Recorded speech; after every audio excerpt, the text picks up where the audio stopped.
À ce genre d'événement auquel la gendarmerie participe une nouvelle fois après les 2 premières éditions, a eu l'occasion de rencontrer un certain nombre de responsables de la sécurité informatique des établissements de santé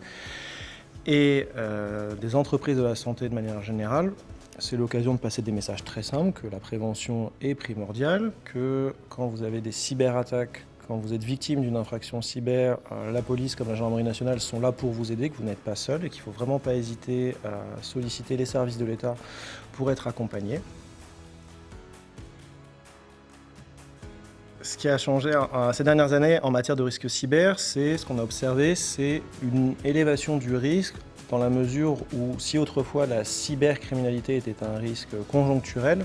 aujourd'hui on peut vraiment parler de risque systémique, c'est-à-dire la question n'est pas de savoir s'il va y avoir une cyberattaque, la question effectivement est de savoir quand il va y en avoir une, puisque tout le monde sera impacté tôt ou tard par une cyberattaque, et c'est la raison pour laquelle on travaille beaucoup sur les dispositifs de prévention, de sensibilisation des personnels, pour éviter autant que faire se peut le risque de dommages cyber collatéraux. On a vraiment un dispositif cyber qui est au plus proche de la population, au plus proche des entreprises, et qui est en mesure de réagir le plus rapidement possible à toute sollicitation. C'est pour ça que quand vous êtes victime d'une attaque cyber, il ne faut vraiment pas hésiter à composer le 17 et à solliciter l'appui des services de gendarmerie ou de police. Puisque quand on est victime d'une infraction, il est normal de venir déposer plainte et de réclamer une assistance aux services de gendarmerie ou de police. Nous, notre travail, après, ça reste d'identifier et de présenter à l'autorité judiciaire le suspect pour qu'il soit jugé.